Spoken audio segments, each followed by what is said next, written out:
Learn to আন্ডারস্ট্যান্ডে আবারও স্বাগত সবাইকে।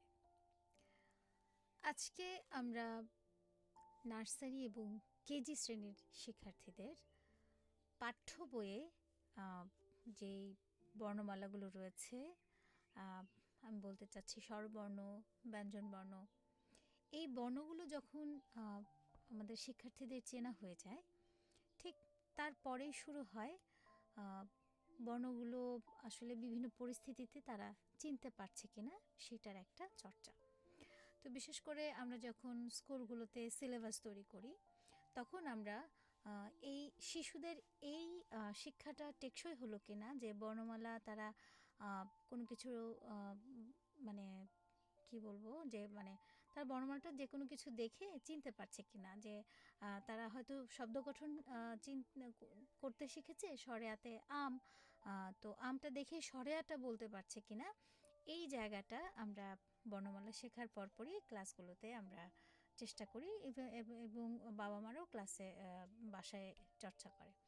তাই আমরা আজকে আমরা হচ্ছে ছবি দেখে, ফ্ল্যাশ কার্ডের মধ্যে যে বিভিন্ন ছবি থাকে সেই ছবিগুলো দেখিয়ে শিক্ষার্থীদের কেমন করে বর্ণমালা চেনাতে হয় সেই বিষয় নিয়ে কথা বলছি, এবং কিভাবে তারা চিনবে, এবং সেইটাই আমরা আর কি আসলে আজকে আলোচনা করব।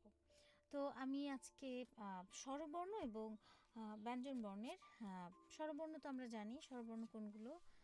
স্বরবর্ণ হচ্ছে স্বরেও থেকে ও, আর ব্যঞ্জনবর্ণ হচ্ছে ক থেকে চন্দ্রপিত। তো এই স্বরবর্ণ আর ব্যঞ্জনবর্ণের ভেতরে আমরা একদম শুরুতেই, একদম ছোটোবেলা থেকেই আমরা শিখেছি স্বরেওতে অলি, অজগর, তাই না, অজু, অজু, তাই তো।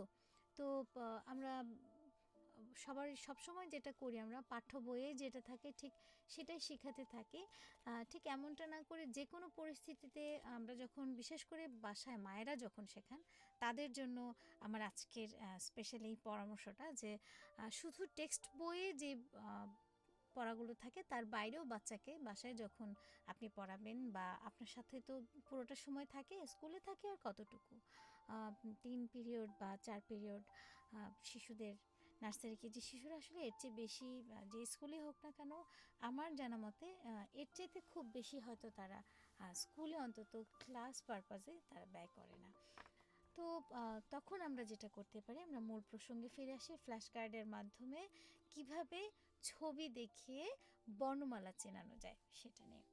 তো আমি এর আগে আমার আরও ক্লাস আপনারা দেখেছেন যে ফ্ল্যাশ কার্ডে যে বর্ণমালাগুলো রয়েছে, এই বর্ণমালাগুলো দিয়ে যখন শিক্ষার্থীদেরকে বর্ণমালা চেনানোর চেষ্টা করা হয়, এবং ক্লাসে যখন বোর্ডে বা বাবা মা যখন খাতায় লেখাচ্ছে, বই থেকে পড়াচ্ছে, তখন তো তারা চিনছেই, পাশাপাশি নতুন একটা বই খাতার যে নির্দিষ্ট যে পরিসর, তার বাইরে একটা নতুন পরিবেশে গিয়ে সে বর্ণমালাটা চিনতে পারছে কিনা, তার জন্যই ফ্ল্যাশ কার্ড ব্যবহার করলে আপনি বুঝতে পারবেন যে এটা একটা মাধ্যম হতে পারে, এটা তো একটা নতুন পরিবেশ, তো সে বর্ণমালাগুলো ঠিকঠাক মতো চিনতে পারছে কিনা, এটা তাহলে আপনি দেখে বুঝতে পারবেন।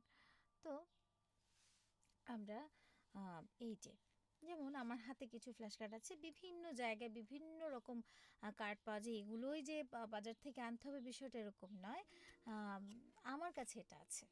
তো আমি আজকে দেখাচ্ছি। এইভাবে আপনি যখন প্রথমে বলবেন, আপনি আচ্ছা বলো তো এটা কি, স্বরে অ, স্বরে অতে কি হয়, অনেক কিছু হয়, অলি, অজ, তাই না, অজ মানে ছাগল। তো আসলে আমরা তো এখনকার যে দৈনন্দিন বাংলা, সেই দৈনন্দিন বাংলা আমরা কি অজটা আসলে ব্যবহার করি, যে একটি দেখো একটি ছাগল, এটা না বলে আমরা কি বলি, ওই যে দেখা যাচ্ছে একটি অজ, এটা বলে আসলে আমাদের সন্তানরা বুঝতে পারবে না। তাই সহজ কোনো আমাদের মানে এমন একটা বর্ণ, এমন একটা শব্দ দিয়ে বর্ণের সাথে আমরা মানে সংযুক্ত করে, এমন একটা শব্দ দিয়ে শিক্ষার্থীর প্রথম যে শব্দ গঠনগুলো তারা শিখছে, সেটা যেন তার আশেপাশেই থাকে। এইভাবে যদি আমরা শেখাই, তাহলে তার শিক্ষাটা কিন্তু স্থায়ী হবে, এবং সে খুব চমৎকারভাবে পড়াগুলো বুঝতে শিখবে। তাই এই যে অতে অলি, অলি মানে কি, এই যে মৌমাছি, যদিও আমরা অলি আসলে আমাদের দৈনন্দিন বাংলায় বলি না, তারপরে অতে অলি সেই ছোট্টবেলা থেকে আমি নিজেও পড়ে এসেছি এবং আমার মাকেও বলতে শুনেছি সেও অতে অলি পড়েছে। তো বিষয়টা এরকম আর কি। তাহলে অতে অলি, তো সেক্ষেত্রে আপনি যেটা করবেন, প্রথমে আপনার সন্তানকে এইভাবে, এই যেমন সরেয়াতে আমরা আম পড়েছি, এখানে সরেয়াতে আপেল দেখাচ্ছে, অর্থাৎ একটা নতুন একটা শেখার একটা পরিবেশ দেখা যাচ্ছে, তাই না?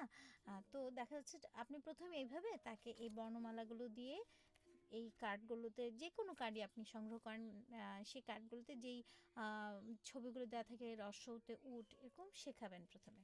তারপর আপনি এটা ঢেকে দেবেন, ঢেকে দিয়ে তাকে বলবেন আচ্ছা বলো তো এটা কি। তখন সে বলে উঠবে অলি। তাহলে এটা কোন বর্ণ দিয়ে হয়েছে, তখন সে বলবে স্বরে অ। ঠিক তেমনি স্বরে আর ক্ষেত্রে স্বরে আতে আপেল আপনি শেখাবেন। তারপরে যখন প্র্যাকটিস করাবেন তখন আপনি জিজ্ঞেস করবেন বলো তো এটা কি, এটা ঢেকে দিবেন, নিচের বানানটাও ঢেকে দিবেন, তখন সে এটা দেখা মাত্রই বলে উঠবে এটা আপেল। তারপর রস্য ই, এটা রস্য এ, তারপরে আপনি আবার রস্যইটা ঢেকে দিয়ে তাকে বলবেন কি এটা বলো তো, রস্যইতে ইলিশ, রস্যইতে ইলিশ। এমনিভাবে স্বরে অ থেকে শুরু করে একদম ও পর্যন্ত আপনারা এইভাবে শিক্ষার্থীদেরকে শিখিয়ে দেবেন, চিনিয়ে দেবেন। তারপর তাদেরকে এইভাবে এই বর্ণটা ঢেকে বলবেন বলো তো এটা কি, তখন সে কিন্তু বলতে পারবে এটা হচ্ছে ঔষধ, ঔষধ ওতে ঔষধ হয়। এক্ষেত্রে আবার যদি আমি ব্যঞ্জন বর্ণমালা দিয়ে বলি, ব্যঞ্জন বর্ণমালাতেও ঠিক এমনি, আমরা যেমন ছোটোবেলায় শিখেছিলাম কতে কি, কতে কলা, কতে কবুতর, কতে কাক, তাই না, কতে কোকিল, কত কিছু আছে।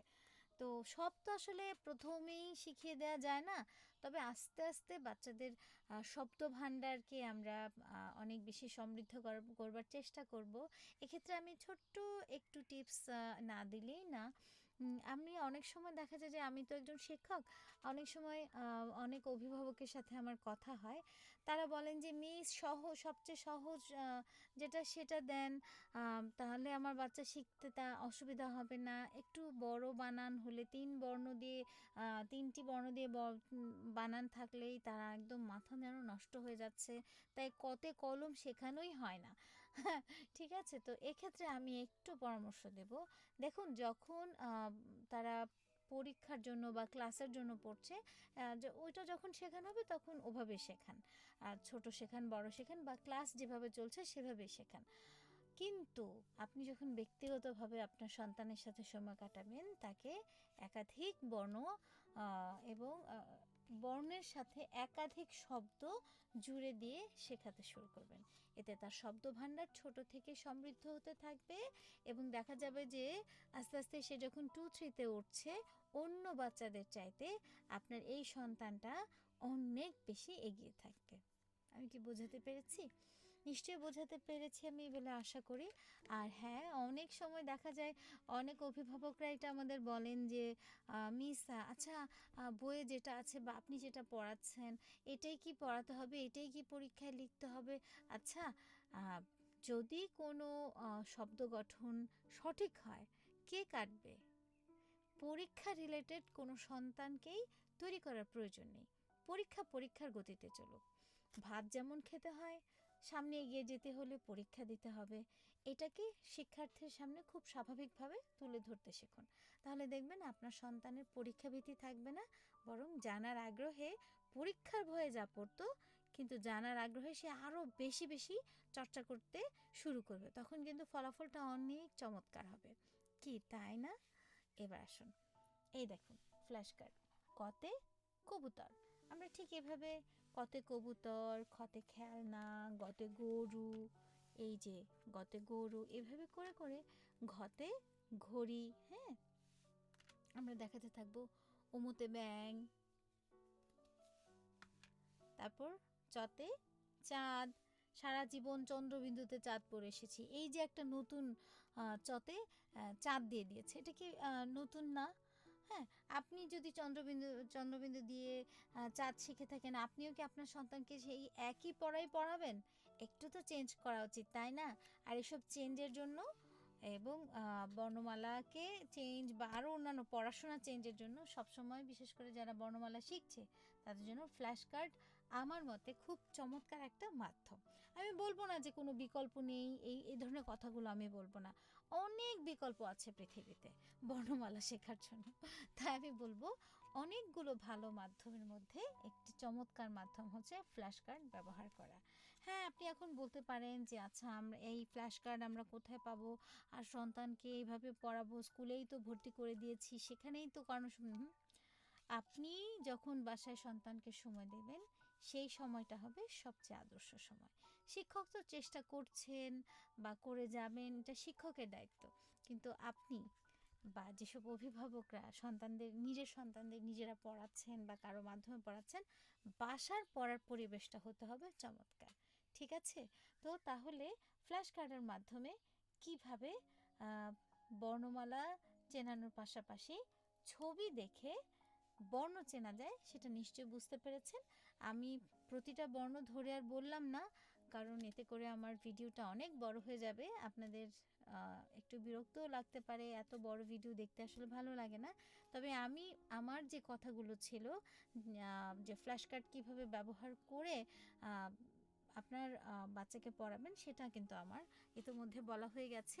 তবে হ্যাঁ, লার্ন টু আন্ডারস্ট্যান্ড বাংলাদেশের প্রত্যন্ত অঞ্চলে যাদের পড়াশোনা করতে আহ, অসুবিধা রয়েছে বা বাধা রয়েছে বা আসলে যারা শহরে পড়াশোনা করে তাদের পদ্ধতিটা একরকম, তাদের জীবনযাত্রা একরকম, যারা শহরের বাইরে আছে কিংবা কারো পড়তে অসুবিধাই আছে, তাদের জন্য লার্ন টু আন্ডারস্ট্যান্ড ক্লাসগুলো তৈরি করে। তো এক্ষেত্রে আমি বলবো যে সবসময় আবার অনেক অভিভাবকরাও আমাকে বলেন যে আচ্ছা ফ্ল্যাশ কার্ড তো বাসায় নাই, কি হবে, হায় হায় এখন আমার কি হবে। বিষয়টা কিন্তু কিছুই না, ফ্ল্যাশ কার্ড কিন্তু আপনি চাইলেই বানাতে পারেন। এই যেমন ধরেন বাসায় ঔষধের যে খামগুলো থাকে, কাগজের খাম, অথবা দেখা যাচ্ছে যে বিভিন্ন আমরা যে কার্ডবোর্ড বিভিন্ন জিনিস কেনাকাটা করি, তখন দেখা যায় কার্ডবোর্ড থাকে, সেই কার্ডবোর্ড কেটে আপনি বড় বড় করে বর্ণমালাগুলো লিখে দেন, একটা করে ছবি এঁকে দেন, হ্যাঁ, অথবা কোনো স্টিকার এনে স্টিকারটা পেস্ট করে দেন। এভাবে করে কিন্তু আপনি নিজেই ফ্ল্যাশ কার্ড না কিনে হচ্ছে আপনি নিজের হাতে ফ্ল্যাশ কার্ডগুলো তৈরি করে নেবেন। কিনলে কি হবে, এই একবার ফ্ল্যাশ কার্ড কিনে আপনি কি আরবার কিনবেন? তখন দেখা যাবে যে ওই এক ফ্ল্যাশ কার্ড থেকে দেখে দেখে ওই একই বইয়ের মতো বাচ্চার কাছে আবারও এটাকে বোর লাগবে। বরং তার চাইতে আপনি নিজের হাতে কিছু তৈরি করুন, দেখা যাবে যে আপনার সন্তান খুব চমৎকারভাবে বর্ণমালাগুলো শিখছে এবং বর্ণমালার পাশাপাশি চমৎকারভাবে শব্দ গঠনও করতে শিখছে এবং ছবি দেখে বলতে শিখছে। তো এই হলো আজকের আমার সার্বিক কথাবার্তা। আজ এ পর্যন্তই থাকলো, ভিডিও অনেক বেশি লম্বা হয়ে যাচ্ছে। তো পরে আবার কথা হবে। লার্ন টু আন্ডারস্ট্যান্ডে সাথে আছেন এবং সাথে থাকবেন আশা করি।